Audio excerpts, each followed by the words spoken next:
Hello everyone. So let us just see the summary of what we have already covered from this chapter. Recap देख लेते हैं. ये वाला chapter जो है हमारा empires and kingdom 6 to 10th century. Third chapter है tapestry B, theme B tapestry of past, जो चैप्टर क्लास 7 सेकेंड बुक जो आई है सोशल साइंस की उसका. तो इसमें कौन कौन से टॉपिक अभी तक हमने कवर कर लिए कि कन्नौज एक इंपॉर्टेंट सेंटर था जिसमें हमने देखा ट्रांजिशन आफ्टर गुप्ता एम्पायर जब डिक्लाइन हुआ उसके बाद जो रीजनल किंगडम्स थे वो इमर्ज होने लगे. यहाँ पर रिलीजियस डाइवर्सिटी फ्लरिश हुई. फिर हमने देखा कि कन्नौज कैसे एक इंपॉर्टेंट सेंटर के रूप में उभर कर आया जिससे कि पॉलिटिकल फोकस शिफ्ट हुआ. राइवल पावर्स कंटेस्टेड, जो भी राइवलरीज थे आपस में उन्होंने कंटेस्ट किया कन्नौज पे कैप्चर करने के लिए. Located in modern Uttar Pradesh. Kannauj कहाँ पर है? उत्तर प्रदेश, जो आज का प्रेजेंट स्टेट है. ट्राइपार्टाइट स्ट्रगल के बारे में हमने पढ़ा जिसमें कि 3 डायनेस्टीज जो है वो उन्होंने कॉन्टेस्ट किया था कन्नौज के लिए. जो पालास थे बंगाल के, मतलब ईस्ट में, वेस्ट में प्रतिहाराज ऑफ गुजरात, देन साउथ में राष्ट्रकूटाज ऑफ डेक्कन ने. फिर इसमें हमने हर्षवर्धन के बारे में पढ़ा था कि हर्षवर्धन ने कन्नौज में अपना रूल स्टार्ट किया था. ये शिव भगवान के भक्त थे and tolerant to other religions, बाकी रिलीजन्स की भी रिस्पेक्ट करते थे. फिर हमने इसमें जो 3 डायनेस्टीज अभी हमने पढ़ी कि कौन तीनों ने स्ट्रगल किया, पालास, प्रतिहाराज और राष्ट्रकूटा ने, तो उनके बारे में पढ़ा था कि पालास गोपाला द्वारा 8th सेंचुरी में स्टार्ट हुआ था. बुद्धिस्ट को सपोर्ट करने वाले थे. महायान बुद्धिज्म जो है रिनोड यूनिवर्सिटीज बनाई जैसे नालंदा एंड विक्रमशिला. देन गुजर प्रतिहाराज का हमने पढ़ा था कि इनका ओरिजिनल गुजरात राजस्थान वाला जो एरिया वहां पर था. रेजिस्टेड अरब रेडर्स, जो अरब रेडर्स आते थे इन्वेजन के लिए उनको रेजिस्ट करते थे. कैपिटल है भिलामला, देन कन्नौज. पहले भिलामला थी फिर कन्नौज हुई. स्ट्रॉन्ग ओवर नदर्न इंडिया, इनका जो होल्ड था वो नदर्न इंडिया पे बहुत ज्यादा स्ट्रॉन्ग था. फिर हमने राष्ट्रकूटाज के बारे में पढ़ा था कि कैपिटल एट अलोरा और मालखेड़ा जो डेक्कन एरियाज में है. पहला किंग जो था वो दंती दुर्ग था 8th सेंचुरी में. फिर ग्रेट पैटर्न थे ये लोग, मतलब संरक्षण देते थे हिंदूज को, जैन को और बुद्धिस्ट आर्ट को. कैलाश टेम्पल जो है एलोरा में, रॉक कट वंडर जो है वो इन्हीं के समय का है. फिर हमने कश्मीर की हिस्ट्री के बारे में पढ़ा था. कल्हन की जो किताब है उस राजतरंगिनी, उससे हमें पता चलता है वहां पर करकोटा डायनेस्टी इंपॉर्टेंट थी जिसमें ललितादित्य मुक्तपीड़ा करके इंपॉर्टेंट एक रूलर के बारे में पढ़ा था. क्वीन दीदा के बारे में पढ़ा था कि कैसे इन लोगों ने बहुत सारे गलत तरीके भी अपनाए थे पावर में आने के लिए. मेजर सेंटर था ये कश्मीर जो है उस वक्त एक important Sanskrit learning and arts के लिए मेजर लर्निंग सेंटर था. फिर हमने डेक्कन एंड बियॉन्ड में चालुक्यास के बारे में पढ़ा था और पल्लवास के बारे में. तो चालुक्या के बारे में हमने पढ़ा था कि पीक रूलर, सबसे इंपॉर्टेंट रूलर था वो पुलकेशिन सेकंड था. इनका कैपिटल वातापी, बादामी जो कर्नाटका में है वहां पर था. केव टेम्पल्स के लिए आईहोल और बादामी में जो केव टेम्पल्स है उनके लिए जाना जाता था. और हमने इनके कन्फ्लिक्ट्स के बारे में पढ़ा था जो पल्लवास के साथ होते हैं. देन पल्लवास के बारे में हमने पढ़ा था कि इनकी कैपिटल कांचीपुरम में थी जो तमिलनाडु में है. पीक रूलर जो थे नरसिम्हवर्मन फर्स्ट ममल्ला, और known for rock cut monolithic temple at Mamallapuram, और ट्रेड के लिए फेमस था जो श्रीलंका के साथ ही कनेक्ट थे और साउथ ईस्ट एशिया के साथ. तो ये सारी चीजें हमने पढ़ ली थी. चालुक्याज और पल्लवास का जो डेक्कन वाला एरिया था, मतलब साउथ वाला पार्ट हम पढ़ रहे थे, उसमें आगे का चैप्टर है फर्दर साउथ, और साउथ में हम और क्या क्या डेवलपमेंट्स हुए वो जानेंगे. So nearly a millennium before our period Pandya, Chola and Chera kingdoms were mention in an edict of Ashoka's as his southern neighbours. जो हम पीरियड के बारे में पढ़ रहे हैं 6 से 10th सेंचुरी बीसी, उससे बहुत पहले की बात है. अशोका जब रूलर थे उनके एडिक्ट्स में जो उन्होंने लिखवाए हुए हैं उसमें उन्होंने जो सदर्न नेबर्स है उनके बारे में लिखा हुआ है जैसे Pandyas, Cholas and Cheras. They also figured in Sangam literature. इनके बारे में हम संगम लिटरेचर में भी पढ़ते हैं. जो संगम लिटरेचर क्या है? तमिल पोएट्री का कलेक्शन है. हमने पहले भी पढ़ा हुआ है इनके बारे में चैप्टर में. And we first mention them in part 1 of this textbook. इनके बारे में हमने पहले पार्ट में भी पढ़ा हुआ है जब ये चैप्टर पढ़ा था. The age of reorganisation in particular figure 6.14 जब हमने चैप्टर देखा था. Then they seemed to disappear. उसके बाद ये डिसअपियर हो गए, eclipsed by the other powers, और दूसरी पावर ने इनको कवर कर लिया, ढक लिया. नाउ दे री इमर्ज. उसके बाद ये जो पावर्स हैं ये दोबारा से पावर में आए, है ना. अभी आगे एक फिगर दिखाऊंगी उसमें दिया हुआ है shaping the south political and cultural life and often at war with each other. अब ये जो पावर में दोबारा से आ रहे हैं ये आपस में फिर से एक दूसरे के साथ भिड़ते रहते थे, वॉर पे रहते थे एक दूसरे के ऊपर कंट्रोल करने के लिए. जैसे ये वाले में हम देख सकते हैं कौन कौन, Cholas, Cheras and Pandyas. Now next देख लेते हैं. पांड्यास के बारे में सबसे पहले दिया है कि Pandyas rose to power by 6th century, 6ठी शताब्दी तक ये पावर में आए, अलाइड विद चालुक्यास। इन्होंने चालुक्यास और पल्लवास के साथ मिलकर बहुत सारा एरिया जो है सदर्न तमिलनाडु का थोड़े समय के लिए, ब्रीफ पीरियड के लिए, और नदन पार्ट जो है श्रीलंका का, उसके ऊपर उन्होंने कंट्रोल किया। नदन पार्ट श्रीलंका का मतलब ये वाला पार्ट कि श्रीलंका का नॉर्थ वाला पार्ट, और तमिलनाडु का, ये तमिलनाडु इधर है तो उसका सदर्न पार्ट, तो इस वाले एरिया पे बहुत समय तक उनका, बहुत थोड़े समय तक इनका कंट्रोल रहा। ठीक है, ये देखो लिखा है northern part of Sri Lanka and southern Tamil Nadu. Their coins and inscriptions attest to maritime trade with south east Asia via port such as Korkai. Korkai जैसे पोर्ट सिटी के बारे में हमें दिया गया इन्फॉर्मेशन, पोर्ट जहां से जहाज वगैरह पानी में, समुद्र में जाया करती थी ट्रेड के लिए, है ना, व्यापार करने के लिए। साउथ ईस्ट जो एशिया के कंट्रीज हैं वहां पर हमें बहुत से ऐसे इंस्क्रिप्शंस भी मिलते हैं, कॉइन्स भी मिलते हैं जो ट्रेड रिलेशंस के बारे में बताते हैं। देयर कैपिटल वाज मदुरई, इनकी जो कैपिटल थी वो मदुरई में थी। अ वाइब्रेंट कल्चरल सेंटर, ये जो मदुरई है ये बहुत इंपॉर्टेंट एक कल्चरल सेंटर था। यहाँ पर कल्चरल अगर वे में हम देखें तो बहुत सारे डेवलपमेंट्स हुए, जैसे they built many temples, created rock cut temples, बहुत सारे मंदिर बनवाए गए पत्थरों को काट कर। पेट्रोनाइज्ड पोएट्स, जो कवि वगैरह थे, उनको उन्होंने संरक्षण दिया। एक कॉपर प्लेट का मेंशन है, मतलब कॉपर प्लेट हार्ड सरफेस होता है, उस पर लिखवाया गया है their translation of the Mahabharata into Tamil, which unfortunately has not survived. जो महाभारत एपिक है उसका ट्रांसलेशन तमिल लैंग्वेज में किया गया, लेकिन अब वो सरवाइव नहीं करता, मतलब वो नष्ट हो गया है। In the 10th century the mighty Cholas swept them aside, but they would re-emerge some 3 centuries later. 10वीं शताब्दी में क्या हुआ, जो चोलास थे उन्होंने इनको स्वैप कर दिया मतलब हटा दिया पांड्यास को, लेकिन फिर से ये री इमर्ज हुए 3 शताब्दी बाद। कौन? हम पांड्यास के बारे में पढ़ रहे हैं ना, ये मैप में मैंने आपको दिखा दिया। तो ठीक है, तो आगे अब देखते हैं। Meanwhile along the Kerala coast, Cheras, also known as Chera Perumals, maintained their independence despite their neighbors' military power. यहाँ पर जो चेरास के बारे में हमने पढ़ा, ये इन्होंने अपनी मिलिट्री पावर को मेंटेन करके रखा। देन नेक्स्ट देखते हैं, देन केम चोलास। अब हम चोलास के बारे में पढ़ते हैं ना। सो चोलास रीबॉर्न अंडर विजयालय इन 9th century, 9वीं शताब्दी में फिर से ये रीबॉर्न हुए। हमने देखा कि पहले एक बार इनका अस्तित्व खत्म हो गया था, फिर 9th century में ये री इमर्ज हुए। किसके अंडर में? Vijayalaya. From his new capital of Tanjavur, now spelled Thanjavur. अब उसे हम तंजावुर कहते हैं, तंजावुर उस समय कैपिटल का नाम था। उन्होंने फाउंडेशन रखी स्ट्रॉन्ग प्रॉस्पेरस किंगडम का, एक ऐसे साम्राज्य की, एक ऐसे राज्य की जो स्ट्रॉन्ग था, बहुत मजबूत था और समृद्ध था। जो विजयालय थे उसके बेटे का नाम था Aditya. Aditya first expanded it by defeating the Pallavas. इन्होंने मतलब चोला किंगडम के आदित्य फर्स्ट ने पल्लवास को हराया, bringing most part of the present day Tamil Nadu and part of southern Andhra Pradesh under Chola control. हम इनकी बात कर रहे हैं अभी, चोलास के बारे में पढ़ रहे, तो उन्होंने पल्लवास को हराया। तो यहाँ पर जो आंध्र प्रदेश का सदर्न पार्ट है वो, और तमिलनाडु का बहुत सारा जो एरिया है उस पे चोलास का कंट्रोल हो गया, वही यहाँ पर कहा गया है। ठीक है, नाउ नेक्स्ट देखते हैं। The Cholas ended up building one of the largest empire in southern India, south India history, known for its elaborate and efficient administration, its powerful navy and grand temples. Chola एक बहुत ही बड़े लार्जेस्ट एम्पायर हम कह सकते हैं, south India में emerge हुआ history में। इसका जो एडमिनिस्ट्रेशन था, मतलब शासन व्यवस्था थी, वो बहुत अच्छी थी। वहां उनकी नेवी बहुत मजबूत थी, बड़े बड़े उन्होंने टेम्पल्स बनवाए थे, और उन्होंने संरक्षण दिया था ऐसे art such as sculptures and architecture. इस तरीके के जो स्कल्पचर्स वगैरह होते थे, जो बनाते थे कलाकार, उनको उन्होंने संरक्षण भी दिया था। और तमिल लैंग्वेज को संस्कृत लैंग्वेज के साथ साथ प्रमोट किया। Their inscriptions make use of both languages. उनके इंस्क्रिप्शन क्या होता है? हार्ड सरफेस पे जब खुदा के कुछ लिखवाते हैं, तो दोनों भाषाओं में थे, संस्कृत में भी थे और तमिल में भी थे। The fertile Kaveri delta along with efficient irrigation techniques ensured a steady agricultural output and contributed to the prosperity of empire's heartland. देखो यहाँ पे जो कावेरी नदी थी और इरिगेशन टेक्निक भी इनकी बहुत अच्छी थी, और दूसरा जो कावेरी नदी थी, ये देखो ये रही, है ना, तो इसका जो पानी था, इसकी वजह से खेती वहां बहुत अच्छी होती थी। As Chola dominance in south India lasted until 13th century, we will meet them again in next chapter. इनका जो डोमिनेंस था साउथ इंडिया में 13th century तक लास्ट हुआ, मतलब 13th century तक था। इनके बारे में नेक्स्ट चैप्टर में हम फिर से पढ़ेंगे। ये एक यहाँ पे स्कल्पचर दिख रहा है, ये अर्ली ब्रॉन्ज स्कल्पचर है चोला के समय का, ऑफ नटराज और lord of dance as aspect of Shiva symbolising the dance of creation and destruction of universe. तो यहाँ पर ये नटराज की मूर्ति आप देख सकते हैं बनाई गई है।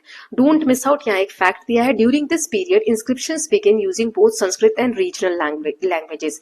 अभी हमने देखा इंस्क्रिप्शन जो है दोनों भाषा में लिखे जाते थे, संस्कृत और रीजनल लैंग्वेज में भी साइमल्टेनियसली, मतलब एक साथ। इन लैंड ग्रांट्स मतलब जब किसी को जमीन का हिस्सा दान दिया जाता था, लैंड जमीन दान दी जाती थी, ruler and his dynastic history were often praised in Sanskrit. तो जो राजा है जो दान दे रहा है या फिर उसकी जो फैमिली रही है उनके बारे में प्रेज मतलब तारीफ की जाती थी।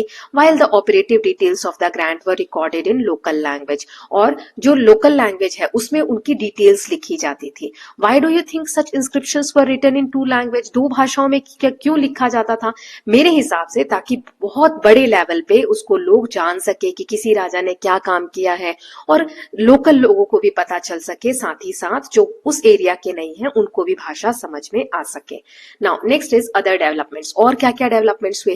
We have so far placed more emphasis on rise and decline of leading political powers of this period. What happened to the society in the meantime? अभी तक हमने बहुत सारे जो इंपॉर्टेंट पॉलिटिकल पावर है, चोलास, चेरास, पांड्यास, इनके बारे में पढ़ा, लेकिन जो सोसाइटी थी उस समय की, उसमें क्या चल रहा था, उस वक्त कैसे शासन व्यवस्था थी, इसके बारे में आप जानेंगे। ठीक है, तो पॉलिटी एंड एडमिनिस्ट्रेशन, सबसे पहले शासन व्यवस्था कैसी थी? So as we saw several times, the fall of large unified empires gave way to smaller decentralised kingdom. Kings like the Chalukyas and Rashtrakuta ruled their core regions directly but governed other regions through subordinate rulers called Samantas, the equivalent of tributaries or vassals. तो जब भी एक कोई बड़ा empire होता है तो वो क्या करता है, सेंटर में तो एक खुद की पावर होती है, जैसे चालुक्या की थी, राष्ट्रकूटा की थी, बाकी जो एरिया वो जीत लेते हैं वहां पर अपने अंडर में काम करने के लिए एक सबॉर्डिनेट रख देते हैं। ये देखो लिखा, सबॉर्डिनेट एक रूलर रख देते हैं जिसे कि सामंता कहा जाता है। यहाँ एक सामंत होगा, यहाँ दूसरा सामंत होगा, यहाँ तीसरा सामंत होगा, ये सब इस मेन राजा के अंडर काम करते हैं। इन्हें हम ट्रिब्यूटरीज या वसल्स भी बोलते हैं। ये जो सामंताज है ये इंडिस्पेंसिबल होते हैं as they led armies and manage local administration. ये यहाँ पर जो लोकल यहाँ का एडमिनिस्ट्रेशन है, शासन व्यवस्था है, वो भी संभालते हैं सामंत जो होते हैं। Yet their loyalty could be fragile especially when they felt that empire central authority was weakening. लेकिन अब क्योंकि इनके पास थोड़ी थोड़ी पावर है, जैसे ही इन्हें पता चलता है कि जो मेन सेंटर वाला राजा है उसकी पावर कम हो रही है, तो ये लोग क्या करते हैं, ये फिर से ये अपनी लॉयल्टी प्रूव नहीं करते हैं और अपना अधिकार कर लेते हैं। जैसे like Rashtrakuta, one Samantas under the Chalukyas. Rashtrakuta बड़ा किंगडम बना लेकिन वो खुद भी तो पहले सामंत ही था चालुक्य के अंडर, है ना। जैसे मेन था चालुक्य, यहाँ पर सेंटर में यहाँ पर चालुक्य था, और चालुक्य के अंडर एक सामंत था जो कि इसका नाम था राष्ट्रकूटा। राष्ट्रकूटा पावर में कब आया, जब ये चालुक्य जो थे वो थोड़े उनकी पावर कम होने लगी। Eventually grew powerful enough to overthrow their overlord, और इतने पावरफुल हो गए ये राष्ट्रकूटा कि उन्होंने अपने जिनके अंडर वो थे मतलब चालुक्यास को ही हटा दिया, है ना, और खुद शासन में आ गए। Now directly controlled territories were divided into provinces, bhuktis और राष्ट्रास। फिर से वही वाला डायग्राम यहाँ पर मैं बना रही हूँ। जैसे ये एक साम्राज्य है तो इसमें ये जो छोटे छोटे सेंटर्स में बटा हुआ है, तो इसको क्या कहा जाता था, भुक्तीस कहा जाता था या राष्ट्र कहा जाता था। डिस्ट्रिक्ट्स में बटे होते थे मंडल्स, फिर विलेज, जैसे सबसे छोटे होते हैं विलेज, बहुत सारे विलेज साथ में आए तो उनको हम कहते हैं डिस्ट्रिक्ट, बहुत सारे डिस्ट्रिक्ट ऐसे साथ में आए तो उनको हम कहते हैं मंडल। ठीक है, वही चीज यहाँ पे बताई गई है। Now next is with special officials at every level, और हर जैसे गांव भी है तो यहाँ पे भी एक स्पेशल ऑफिसर होगा संभालने के लिए, ऐसे ही डिस्ट्रिक्ट में भी होगा, ऐसे ही जो ये बड़ा मंडल है वहां पर भी होगा। जैसे अभी भी तो है अपने यहाँ पर, आपका एक गांव होता है, फिर बहुत सारे गांव मिलकर डिस्ट्रिक्ट बनाते हैं, डिस्ट्रिक्ट मिलकर एक स्टेट बनाते हैं, वैसे ही विलेजेस जो है वो सबसे लोएस्ट एडमिनिस्ट्रेशन होती है। जो छोटा सा सर्कल है ये विलेज को रिप्रेजेंट करता है, ये सबसे छोटी यूनिट होती है, और यहाँ पर एक हेडमैन होता है, अकाउंटेंट होता है, और लोकल कमिटी होती है जो कि रिमेन लार्जली सेल्फ गवर्न, वो अपना गवर्नेंस जो है वो खुद ही चलाते हैं। मतलब एक गांव जो होगा, देखो इसको देखो, एक गांव है ये विलेज, बहुत सारे ऐसे विलेज आ जाएंगे तो एक क्या बनता है, डिस्ट्रिक्ट यानी मंडल, फिर ऐसे ही बहुत सारे डिस्ट्रिक्ट आ जाएंगे जिसके अंदर और भी गांव होंगे, तो ऐसे बहुत सारे डिस्ट्रिक्ट मिलके क्या बनाते हैं, भुक्ति या राष्ट्र। समझ में आया। अब ये जो विलेज है ये सबसे छोटी यूनिट होती है, इसके अंडर कोई नहीं, मतलब इससे छोटी यूनिट कुछ नहीं होती। इसको संभालने के लिए, इसकी शासन व्यवस्था संभालने के लिए एक हेडमैन होता है, एक अकाउंटेंट होता है, लोकल कमिटीज होती हैं जो खुद से गवर्न करती हैं। By 9th century south India saw the rise of assemblies at several levels. Let us recall for example elaborate 10th century inscription of cholas at उत्तर मेरूर। ये उत्तर मेरूर का एक इंस्क्रिप्शन है चोला का। इसमें इज एन तमिल स्क्रिप्ट में ये लिखा हुआ है। बृहदेश्वरा टेम्पल थंजावुर का ये जो हमने देखा था एक इमेज में वो दिया हुआ है ना। इसमें क्या लिखा हुआ है, detailing the selection process of members to the village sabha. ये जो विलेज है इसमें जो सभा हुआ करती थी उनके मेंबर्स कैसे चुने जाते थे, कैसे उनका सिलेक्शन होता था, उस प्रोसेस को इस वाले इंस्क्रिप्शन में समझाया गया है।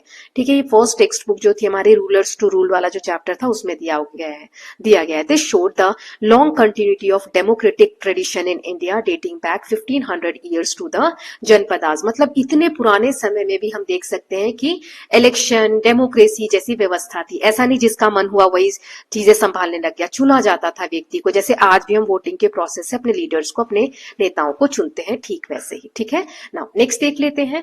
तो ये हमने देख लिया पॉलिटी एंड एडमिनिस्ट्रेशन, ये पहला वाला टॉपिक देख लिया, ये polity and administration. Now we are moving ahead with trade. ठीक है, व्यापार कैसा था उस वक्त, व्यापार कैसे होता था, अर्थव्यवस्था कैसी थी, और सिटी कल्चर, अर्बनाइजेशन, जो अर्बन एरियाज थे, सिटीज थे, वहां पर कैसे क्या चीजें होती थी। So during this period land grant system that had begun under the Guptas expanded greatly. Land grant मैंने पहले भी बताया, जब जमीन दान की जाती थी, तो ये गुप्ता के समय से चल रहा है और ये अब बहुत ज्यादा मात्रा में बढ़ गई थी। Kings, chief, royal families members and vassals gave land to individuals, communities and religious establishment, creating a new class of land holders. अब बहुत ज्यादा जमींदार, आज भी हम सुनते हैं ना गांव में कि जमींदार है, मतलब उनके पास बहुत जमीनें हैं। तो ये सिस्टम तब से ही शुरू हुआ। जो राजा है, चीफ है, या जो भी हमने सामंत वगैरह पढ़े, वो लोगों को जमीन दान में दिया करते थे, जिसकी वजह से एक नई क्लास उभर कर सोसाइटी में सामने आई, जिसे लैंडलॉर्ड कहा जाता है या जमींदार कहा जाता है। बहुत सारे जो जमीन को होल्ड करते थे did not till the land themselves, ये खुद इतना जमीन इनको मिल गया है कि खुद उस पे खेती नहीं करते थे।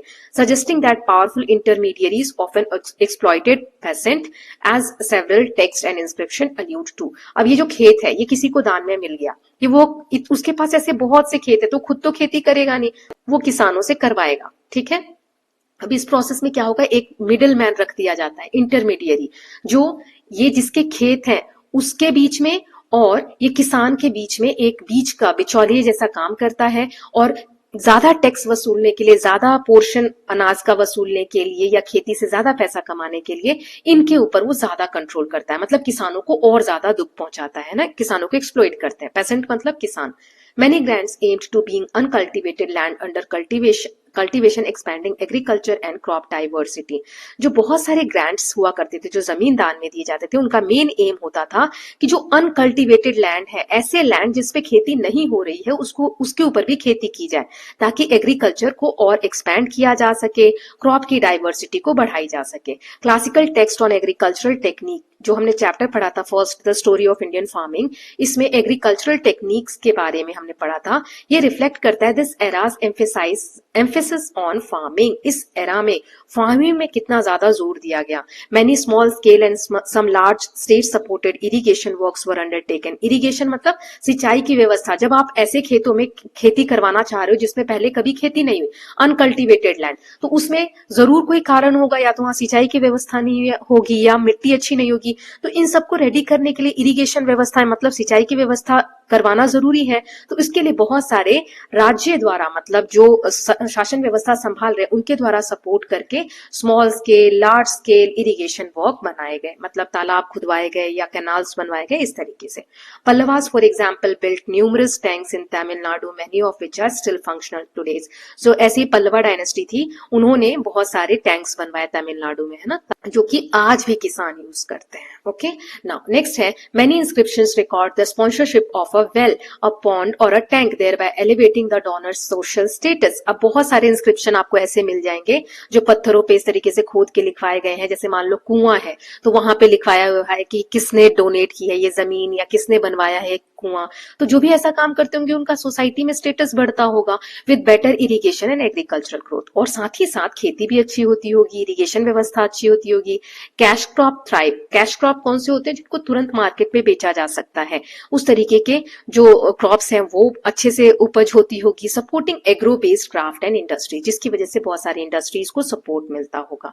नाउ नेक्स्ट यहाँ पे एक फिगर दिया हुआ है, 7th century hero stone at a village in Tamil Nadu. The inscription praises this its local chief, who along with his loyal dog fought cattle thieves, both of them losing their life. The chief and even the dog's name are given in the inscription. ये एक ऐसा पत्थर यहाँ पे hero stone कहा जाता है। इस पे प्रेज यानी तारीफ में लिखा हुआ है ना, इसे हीरो स्टोन कहा जाता है कि किसी की तारीफ में ये लिखा गया है। एक लोकल चीफ था, मतलब हेड था उस एरिया का, ठीक है। लोकल चीफ और उसके कुत्ते के बारे में लिखा हुआ है कि कैसे उन्होंने चोरों से लड़ाई की और दोनों ने अपनी इस लड़ाई में अपनी जान गंवा दी। तो यहाँ पर चीफ का और उसके जो डॉग है उसका दोनों का नाम डिस्क्रिप्शन पे लिखा हुआ है। Now along side agriculture, trade and markets flourished in regional trade centres, small traders handle local trade while ship owning merchants conducted long distance commerce. So agriculture के साथ साथ व्यापार भी बताया गया है, मार्केट्स भी फ्लरिश हुए। जो रीजनल उस पर्टिकुलर एरिया के ट्रेडिंग सेंटर्स थे, व्यापार के जो सेंटर्स थे वो डेवलप हुए। छोटे जो व्यापारी थे, स्मॉल ट्रेडर्स थे, उन्होंने लोकल ट्रेड संभाला। लेकिन जो शिप ओइंग मर्चेंट्स थे, जो समुद्र के रास्ते दूर भी जा सकते थे, उन्होंने लॉन्ग डिस्टेंस जो व्यापार है उसको संभाला। From 8th century onward, India's west coast saw brisk shipping with ports in present-day Iran, Iraq and Africa's east coast, while India's east coast connected with Sri Lanka, Southeast Asia। तो हमने एक map में देखा था, second वाला जो chapter था India and neighbouring country, उसमें ईरान, इराक, ये सब जो कंट्रीज देखी थी, अफ्रीकन कोस्ट हमने देखा था, वहां से इंडिया के जो ट्रेड है वो कनेक्ट थे, है ना। और इधर की तरफ ईस्ट की तरफ हमने साउथ ईस्ट एशिया देखा था, श्रीलंका देखा था, right. Now and the way to Chinese port, और चाइना के पोर्ट से भी कनेक्टेड थे जो व्यापार थे। A similar activity prevailed on the east coast under the Cheras. Cheras के अंदर भी ऐसी एक्टिविटीज हुआ करती थी। A set of copper plate inscription significantly refers to the presence of Christian, Muslim, Jewish traders from West Asia, showing again how India was a hub of international trade। बहुत सारे traders जो Jewish थे, जो मुस्लिम थे, Christians थे, वो waste Asia से आया करते थे इंडिया में। ये दिखाता है कि इंडिया किस तरीके से एक सेंटर था इंटरनेशनल ट्रेड के लिए। बहुत सारी कंट्रीज ट्रेड करने यहाँ आती थी। देखो यहाँ पर बार बार नाम आ रहे हैं, तो मैं एक बार ड्रॉ करके दिखा देती हूँ। जैसे इंडिया का ये सदर्न पार्ट है ना, तो यहाँ पर आपने देखा था कि सऊदी अरेबिया है और यहाँ अफ्रीका कॉन्टिनेंट है, ये वाला अफ्रीका का अगर आप पार्ट देखेंगे, और इधर से ये म्यांमार, इधर इंडोनेशिया, थाईलैंड वगैरह, यहाँ पे थाईलैंड है। तो इधर यहाँ से भी कनेक्टेड थे और यहाँ ईरान, इराक, ये जो कंट्रीज हैं तो इधर से भी कनेक्टेड थे, ठीक है। तो ये सारा व्यापार होता था और यहाँ श्रीलंका है। थोड़ा सा मैंने रफ ड्रॉ करके बता दिया है, right. Now next is overall Indian society जो थी remain largely rural and agrarian during this period. इस समय 6 से 10th century सी की जो हम बात कर रहे हैं, उस वक्त जो इंडियन सोसाइटी थी मेनली रूरल थी, ग्रामीण थी और एग्रीकल्चर बेस्ड थी, मतलब खेती वगैरह ज्यादा किया जाता था। Although some historians have suggested urban decline during this period, the evidence paints a different and more complex picture. देखो हिस्टोरियंस जो इतिहासकार है वो तो ऐसा दिखाते हैं कि अर्बन मतलब जो शहर थे वो कम हो रहे थे, डिक्लाइन हो रहे थे, लेकिन जो एविडेंस मिले हैं वो कुछ अलग ही बताते हैं और कॉम्प्लेक्स, बहुत जटिल एक सिचुएशन हमारे सामने रखते हैं। नॉर्थ इंडिया में बहुत सारी ओल्डर सिटीज रिमेन ऑक्यूपाइड। जो पुरानी सिटीज थी वो अभी भी बिजी थी, ऑक्यूपाइड थी, लोग रह रहे थे, वाइल न्यू वन इमर्ज, लेकिन बहुत सारी नई सिटीज भी इमर्ज हो रही थी। वैनसांग के बारे में हमने पढ़ा था, उन्होंने बताया था decline of Kaushambi and Shravasti, दो सिटीज के बारे में बताया था कि ये डिक्लाइन हो रही थी, मतलब धीरे धीरे यहाँ लोग कम बस रहे थे या इनका जो वर्चस्व था वो खत्म होते जा रहा था। But describe thriving cities like Sthaneshwar, Kanyakubja and Kashi. लेकिन उन्होंने बताया कि ये स्थानेश्वर जो थानेश्वर है या कन्नौज है या काशी, ये सिटीज अभी भी थ्राइव कर रही थी। In south India cities continue to flourish as political, economic and religious hubs with temples acting as center of commerce and ports fueling maritime trades. तो ये तो नॉर्थ इंडिया की हमने बात पढ़ ली है ना कि कौशाम्बी, श्रावस्ती और कौशाम्बी, श्रावस्ती जैसी सिटीज डिक्लाइन हो रही थी, लेकिन स्थानेश्वर, कन्याकुब्जा और काशी ये सिटीज अभी भी थ्राइव कर रही थी, फ्लरिश हो रही थी। साउथ इंडिया की अगर हम बात करें तो यहाँ पर सिटीज अभी भी फ्लरिश हो रही थी क्योंकि पॉलिटिकल सिचुएशन ऐसी थी, इकोनॉमिक व्यवस्था ऐसी थी और रिलीजियस हब्स थे क्योंकि वहां जो टेम्पल्स थे वो सेंटर ऑफ कॉमर्स यानी व्यापार का एक सेंटर थे, पोर्ट्स थे, वहां समुद्र के किनारे का एरिया है तो मैरीटाइम ट्रेड, समुद्री व्यापार भी बहुत ज्यादा मात्रा में हुआ करता था। नाउ यहाँ दिया हुआ let's remember we briefly saw the rise of local merchants, guilds और एसोसिएशन इस चैप्टर में हमने देखा था राइज ऑफ एम्पायर्स पार्ट 1 में, they continue to play a significant role comprising traders, artisans and money lenders and supporting religious and charitable activities.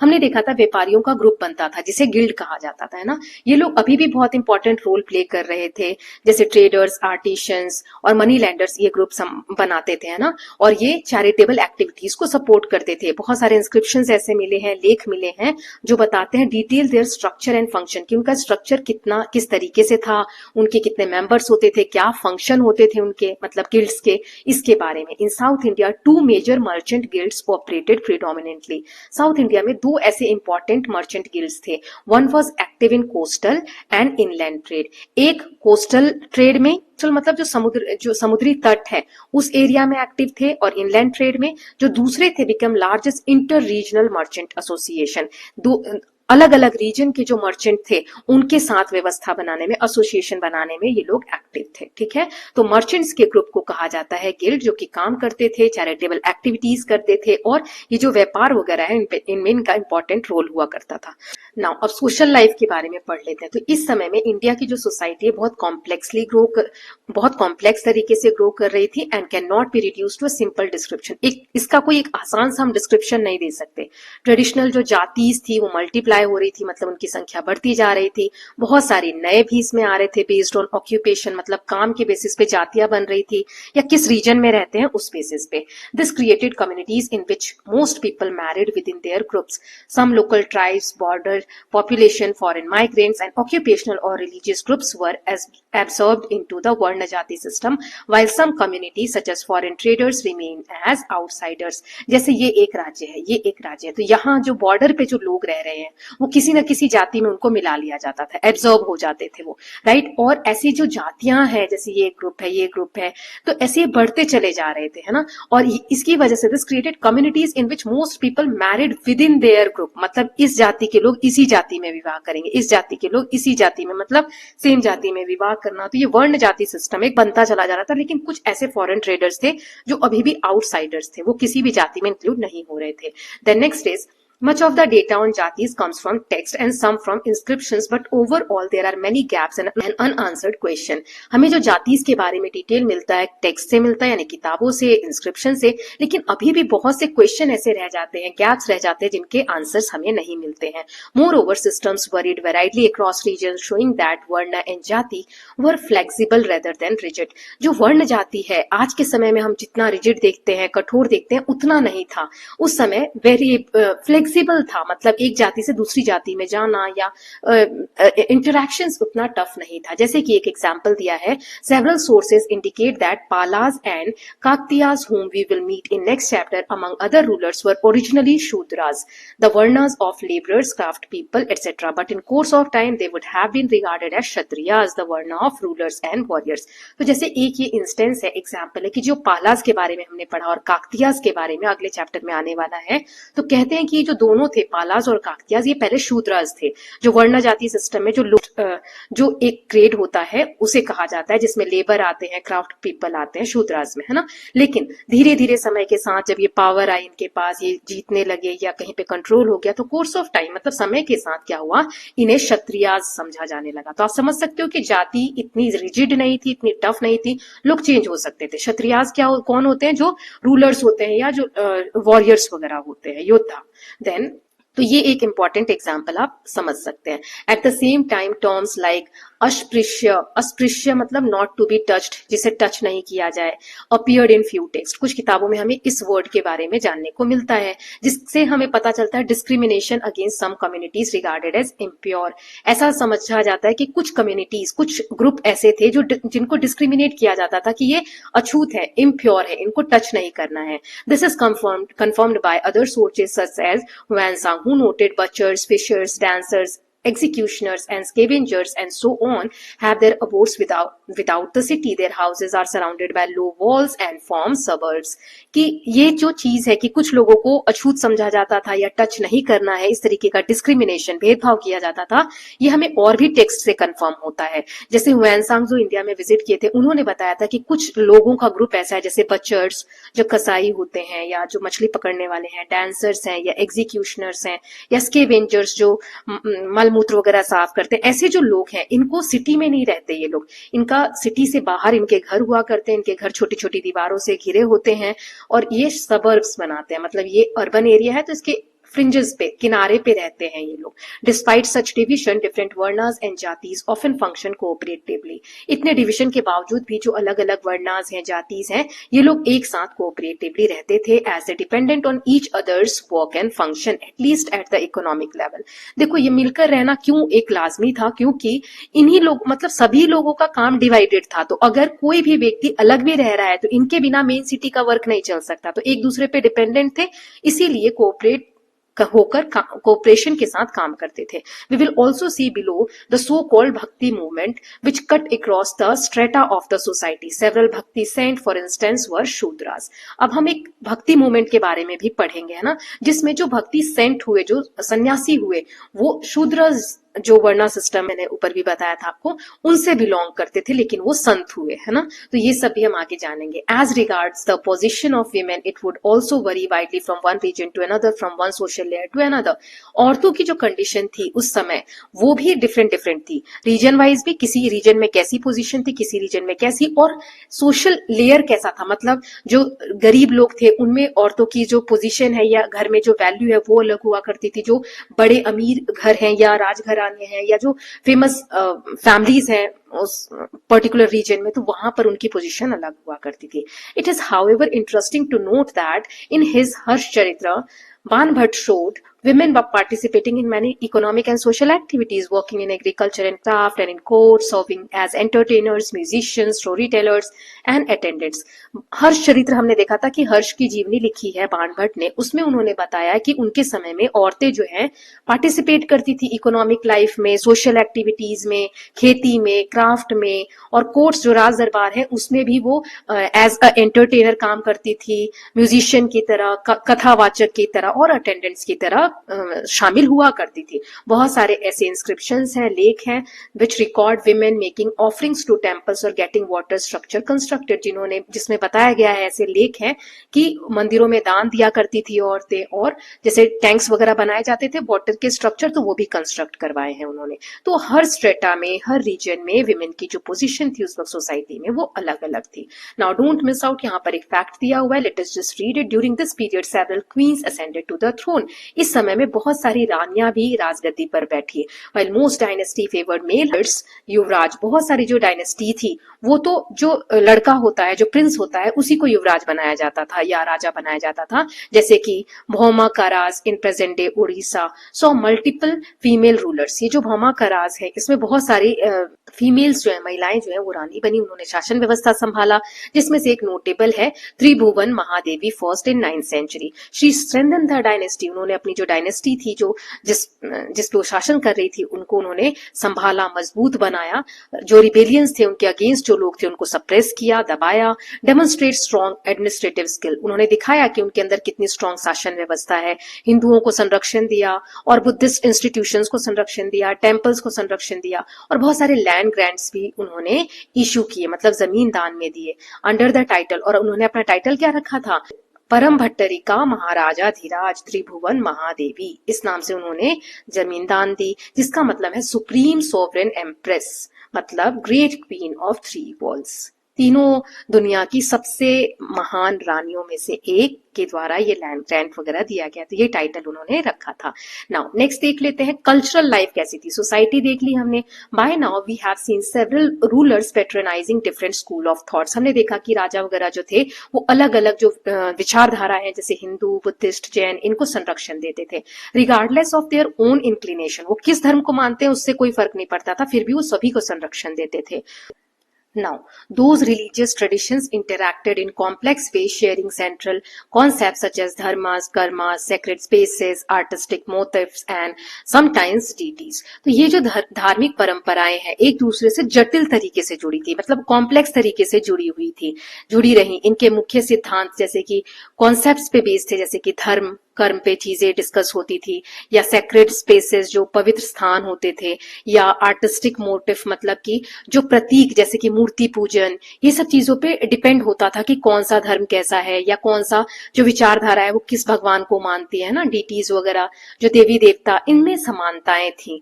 Then they को existed peacefully, कभी कभार इनके बीच में डिस्पाइट ओकेशनल राइवलरीज, कभी कभार इनके बीच में राइवलरीज होती थी, मतलब ये लोग आपस में प्रतिस्पर्धा करते थे, कंपटीशन करते थे, फिर भी बहुत समय ये ज्यादातर ये पीसफुली एग्जिस्ट करते थे as between Shaivites and Jainas in south India. खासकर अगर हम दक्षिण भारत की बात करें, साउथ में जो शैव यानी शिव को मानने वाले और जो जैन समुदाय के बीच में अधिकतर ये राइवलरीज होती थी, फिर भी ये लोग कोएग्जिस्ट करते थे peacefully. Now next is around the 6th century tantric school of thoughts emerged, emphasizing rituals, meditation, then mantras and worship of powerful deities, especially शक्ति।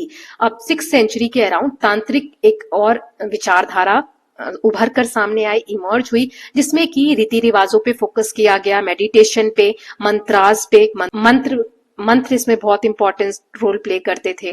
फिर डीटीज जो देवी देवता होते हैं उनकी वर्शिप, पूजा पाठ इसमें बहुत पावरफुल माना जाने लगा। स्पेशली जो शक्ति, जो देवी रूप होता है देवी देवताओं में, उनको ज्यादातर ये लोग मानते थे। बुद्धिज्म की बात अगर हम करें, पार्टली इन्फ्लुएंस्ड बाय तांत्रिसिज्म, जो ये तांत्रिक स्कूल ऑफ थॉट था, इससे हम कह सकते हैं थोड़ा बहुत बुद्धिज्म प्रभावित था। Thrived in eastern India especially under Palas. Palas हमने देखा था ईस्ट साइड में इंडिया के थे, तो वहां पर ये थ्राइव हुआ thanks to its monastic universities that drew scholars from across India, but elsewhere during this period it declined as temple based Hinduism and bhakti practice rose. जो तांत्रिक स्कूल ऑफ थॉट है ज्यादा नहीं फैला है ना, लेकिन बहुत जगह पर ये डिक्लाइन होने लगा, क्योंकि हिंदू बेस्ड जो टेम्पल बेस्ड हिंदुइज्म था या भक्ति की जो प्रैक्टिस थी वो इतनी ज्यादा बढ़ गई कि ऐसे जो तांत्रिक स्कूल ऑफ थॉट्स थे उतना ज्यादा प्रचलित नहीं हो पाए। Then supported by rulers and wealthy merchant communities, Jainism remained popular in western India and Karnataka. वहीं पर अगर हम जैनिज्म की बात करें तो क्योंकि बहुत सारे जो व्यापारी थे और जो अमीर लोग थे, वेल्दी, जिनके पास पैसे हैं समाज में, उनका इसको बहुत ज्यादा सपोर्ट था जैनिज्म को, इस वजह से बहुत ज्यादा पॉपुलर हुआ वेस्टर्न इंडिया में और कर्नाटका वाले रीजन में।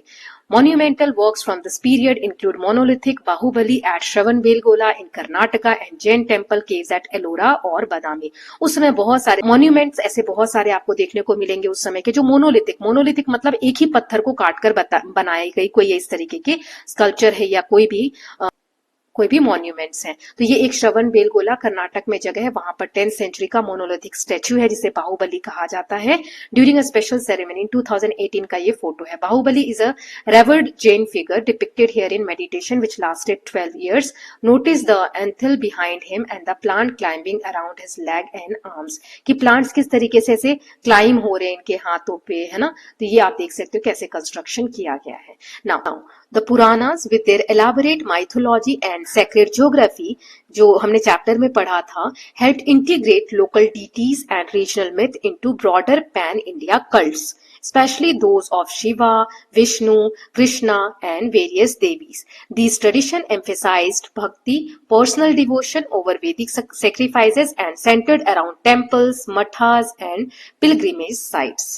Now, अगर हम पुराणास की बात करें, जो पुराण है हमारे 18, तो पुराणों ने बहुत ज्यादा मदद की कि ये जो कहानियां हैं, माइथोलॉजी मतलब कि जो कथाएं हैं, ये हमारे सेक्रेड ज्योग्राफी, जो पवित्र भौगोलिक जो वर्णन है कि इस जगह से कथा रिलेटेड है, इस जगह से, तो इसने इंटीग्रेट किया जो लोकल डीटीज है और रीजनल मिथ्स हैं उसको पैन इंडिया कल्ट के लेवल पे, मतलब स्थानीय जो देवी देवता हैं या किसी एक जगह की जो कहानी है उसको पूरे भारत में बड़े लेवल पे पूरे इंडिया में उन्होंने जोड़ने की कोशिश करी है। स्पेशली अगर हम बात करें जैसे शिव भगवान से रिलेटेड कहानियां, विष्णु भगवान से, कृष्ण भगवान से, और बहुत सारी देवीज की जो कहानियां है, देवी जो है उनकी कहानियां पूरे भारत में लोकप्रिय हुई। ये जो ट्रेडिशन था एम्फेसाइज करता है कि भक्ति मतलब पर्सनल डिवोशन, आप कैसे भगवान से जुड़ रहे हैं, ईश्वर के प्रति आप कैसे समर्पण कर रहे हैं, over Vedic sacrifices and centered around temples, maths and pilgrimage site. मतलब इनसे ज्यादा ये जो वैदिक सेक्रीफाइसेस है, इनसे ज्यादा ये ट्रेडिशन, ये परंपराएं चली।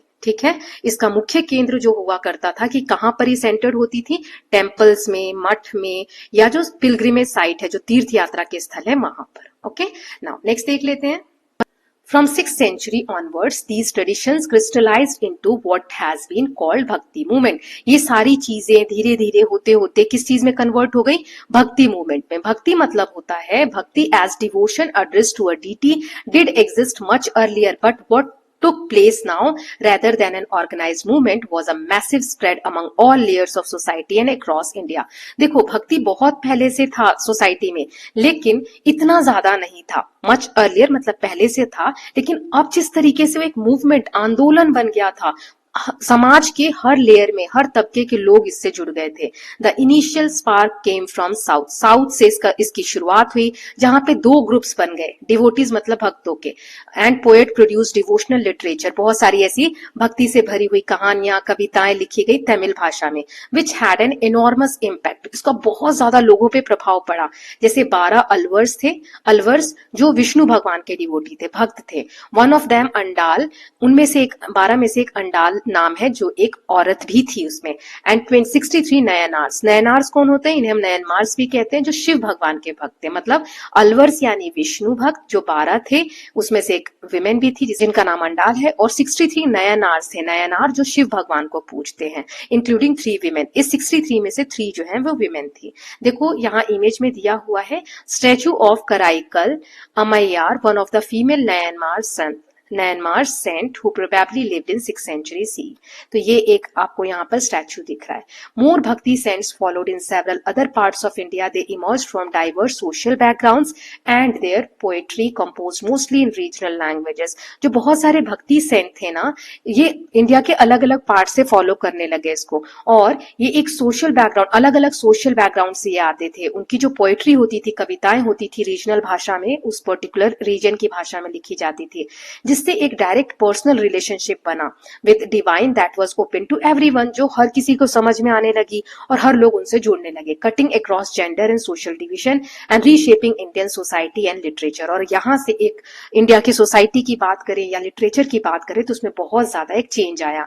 It impact is lingering to this day. आज भी हम इसकी जो प्रभाव है, जो इम्पैक्ट है, उसके बारे में देख सकते हैं कि भक्ति का प्रभाव कितना ज्यादा है। कोई किसी थॉट को मान रहा है, कोई किसी थॉट को मान रहा है, राइट। सो ये तब से शुरुआत हो गई थी।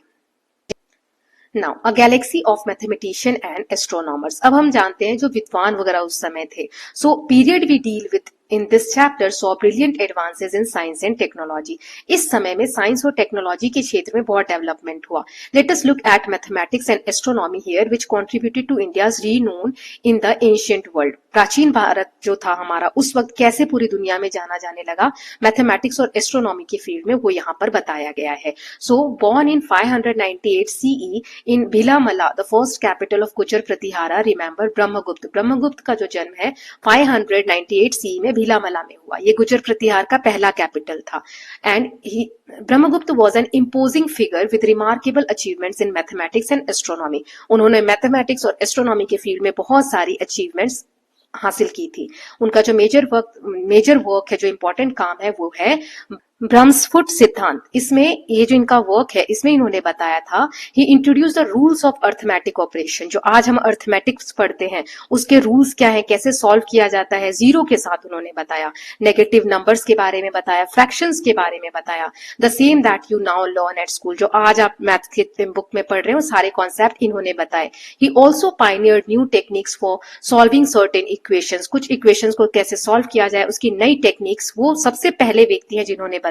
Establishing him as one of the founder of modern algebra. आज जो हम एल्जेब्रा मैथमेटिक्स पढ़ते हैं, उसके फाउंडर के रूप में इन्हें समझा जाता है। His work were translated into Persian and little Latin, contributing to the growth of mathematics in Arab world and later Europe। इनका जो काम है बाद में पर्शियन लैंग्वेज में, लैटिन भाषा में ट्रांसलेट हुआ, जिससे कि ग्रोथ हुआ मैथमेटिक्स का अरब दुनिया में या फिर यूरोपियन जो कंट्रीज है वहां पर। देन अदर ब्रिलियंट मैथमेटिशियन, एक और है मैथमेटिशियन और एस्ट्रोनॉमर उसी समय के, जिनका नाम है भास्कर फर्स्ट। इन्होंने पायनियर मतलब होता है सबसे पहले, ट्रिग्नोमेट्री के फील्ड में वर्क किया and wrote a lengthy commentary on the Aryabhatiya and Virahanka. जो आर्यभट्टीय किताब है, आर्यभट्ट के द्वारा लिखी गई थी, उसके ऊपर उन्होंने कमेंट्री दी है, मतलब चीजें जो उसमें लिखी गई हैं उसको एक्सप्लेन किया है। और Virahanka the first and he was the first to establish the Virahanka Fibonacci sequence. ये एक मेथड होता है सॉल्व करने का जो मैथ्स में हमने पढ़ा भी है, उसको उसके बारे में इन्होंने सबसे पहले बताया, जो ग्रेड 7 की टेक्स्ट बुक में आपने पढ़ा भी है। महावीरा, फिर आता है Mahavira, a Jain scholar, not to be confused with Mahavir the great Jain teacher who lived over a millennium earlier. देखो यहाँ पर महावीर वो नहीं है जो जैन महावीर की यहाँ बात नहीं हो रही है, ये जैन एक विद्वान थे। ये राष्ट्रकूटा किंग अमोघ वर्षा के कोर्ट में थे, राज दरबार में थे। अमोघ वर्षा नृपतुंगा ये नाम है उनका। एंड आपको पता है जब मैं छोटी थी ना, तो ये जब नाम आता था ना नृपतुंगा, तो मैं इसको पढ़ती थी निपटूंगा अमोघ वर्षा निपटूंगा। तो ये मुझे ऐसे याद रह गया था, जैसे वर्षा हो रही है उससे मैं निपटूंगा। तो ये इस तरीके से नाम मुझे ये याद हो गया था बचपन से। तो ऐसे कुछ फनी ट्रिक्स बना के आप याद करोगे तो ये आपको याद हो जाएगा। And author the first work of mathematics independent of astronomy. उन्होंने एक ऐसा फर्स्ट किताब लिखी मैथ के ऊपर जो सिर्फ मैथ से रिलेटेड थी, उसमें एस्ट्रोनॉमी नहीं था। Except for him many mathematician of this period refined astronomical calculation techniques, particularly to predict the position of planets in the sky at any given time. इनके अलावा जो उस वक्त के मैथमेटिशियन थे वो कैलकुलेशन क्यों करते थे कि जो ग्रह वगैरह हैं उनकी दिए हुए टाइम के हिसाब पे उनकी पोजीशन क्या होगी, कौन सा ग्रह कहां पर होगा, इसके लिए वो कैलकुलेशन किया करते थे, मैथ्स का यूज किया करते थे। बहुत सारे ऐसे विद्वान थे, स्कॉलर्स थे उसी समय के, जिनके बारे में हम जान सकते हैं टुगेदर विद देयर प्रीडिसेसर्स। और इनके जो पहले वाले थे जैसे कि आर्यभट्ट के बारे में और वराहमिहिर के बारे में हमने पढ़ा था गुप्ता एरा, जो टेक्स्ट बुक हमारी पहली थी उसमें। और उनके सक्सेसर जो उनके बाद आए भास्कराचार्य, नेक्स्ट चैप्टर में हम पढ़ेंगे बारे में। This constitute N unrivaled knowledge tradition across centuries, motivated not only by a pure search of knowledge but also by pragmatic objectives such as preparation of reliable calendars or precise prediction of solar and lunar eclipse. As with art and literature, such as long tradition would not have been possible without royal patronage. जो राजा थे उस वक्त के वो संरक्षण दिया करते थे ताकि जो विद्वान है, जो मैथ के फील्ड में वर्क कर रहे हैं, एस्ट्रोनॉमी के फील्ड में वर्क कर रहे हैं, वो आसानी से अपना काम कर सके, तो वो संरक्षण दिया करते थे, उनके खर्चे की जिम्मेदारी लेते थे, जिसकी वजह से इतना ज्यादा नॉलेज का सर्च हुआ और चीजें सामने आई, जिसमें आज हम रिलायबल कैलेंडर्स देखते हैं। एकदम प्रिडिक्शन जो है प्रिसाइज होता है, बिल्कुल एक्यूरेट की सूर्य ग्रहण कब लगेगा, चंद्र ग्रहण कब होगा, तो ये सारी चीजें हमें जानने को मिलती है। Okay, then the next topic is foreign invasion. लेकिन ये वाला टॉपिक अब हम नेक्स्ट पार्ट में कर लेंगे। ये वाला जो नेक्स्ट पार्ट होगा वो लास्ट होगा, है ना, उसमें बचे हुए टॉपिक के साथ साथ जो एक्सरसाइज है बुक की और समरी है वो भी हम देख लेंगे। So with this we are done with part 3। Next part जब करेंगे तो वहां पर मैं समरी दिखा दूंगी इसी तरीके से जो भी अभी तक हमने किया है, and then we will finish the chapter. Okay, so will meet very soon. Till then please take care of yourself, keep learning, keep revising, and don't forget to subscribe the channel for more such videos. Thank you so much.